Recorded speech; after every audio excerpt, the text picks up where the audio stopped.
Hello class, my name is Vincent Storr, and for this assignment I chose the assassination conspiracy of Abraham Lincoln. Now everybody knows that John Wilkes Booth was the person to kill Abraham Lincoln. However, many people do not know of the greater plot to try and cripple the Union government along with the assassination of Lincoln. Several people were also co-conspirators in the larger plot. The whole purpose of this was to kill Lincoln, which is obviously proved successful in the end. The alleged motive behind the plot was that these conspirators wanted a more conservative direction for the country after the Civil War ended, and they felt that Lincoln was more of a progressive president where they would hurt the South opposed to help rebuild it. Some of the conspirators were Samuel Arnold, George Atzerodt, David Harold, Samuel Mudd, Lewis Powell, Edmund Spangler, and Mary Surratt. Lewis and Harold were tasked with killing Secretary of State William Seward. They did attack Seward in his home, who was recovering from an operation. He did survive the attack, however, he was severely wounded. George Atzerodt was tasked by Booth to kill Vice President Andrew Johnson. Atzerodt actually checked into the same hotel that Andrew Johnson was staying in, and in the wee hours, got drunk trying to build up the courage to attack the vice president, and in the end, just drunkenly walked around Washington, D.C. Mary Surratt was also involved in the conspiracy to kill President Lincoln. Some testified that she had secret meetings with Booth in her home, which she used as a boarding house. And when investigators investigated her home, they found actually a picture of John Wilkes Booth behind some pictures on her mantle.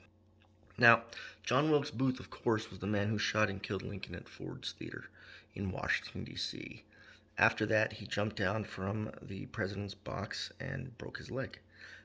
He escaped through the rear of Ford's Theater, where his horse was being held by a stagehand by the name of Edmund Spangler.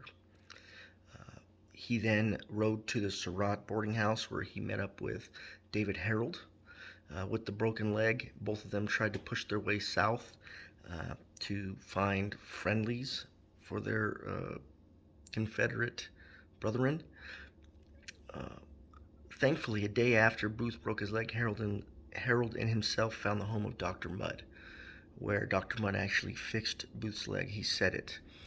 At the time, though, Dr. Mudd did not know who Booth was and what him and Harold had done in the overall conspiracy that followed them. Now, after the investigators figure out who was involved and the plot, 11 painful days later, Booth was killed in dramatic fashion at Garrett's Farm, 90 miles south of Washington, D.C. Some say he was shot by a soldier through a hole in the barn. Others say he shot himself because they had set the barn on fire and he didn't want to burn to death. However, he was eventually carried out of the barn and ended up dying on the porch of Garrett's Farm's porch. The other conspirators, however, were sent to trial, which was an 8-week military tribunal, which was an extremely rare thing back then for civilians to be tried by the military. The reason behind this, from William Seward, was Washington, D.C. was still under the protection of the military, so a military tribunal was allowed for this. After the 7-week trial, a total of 366 witnesses took the stand to testify against the conspirators.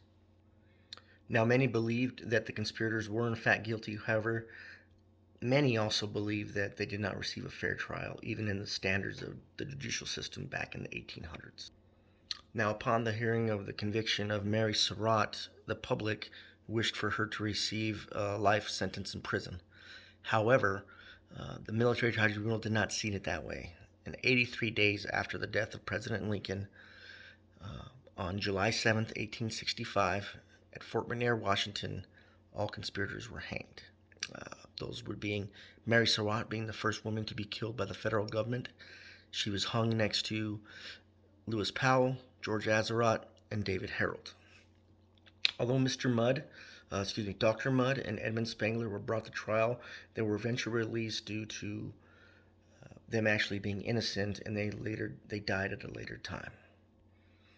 As I said, this trial was the first time a woman was executed by the government. It set a new precedent for judicial standards and fair practices in law for many individuals. Many say the reason behind the speedy trial and execution was that the government wanted to have that all taken care of and completed before they put the president's body on display to go around the U.S. before his burial.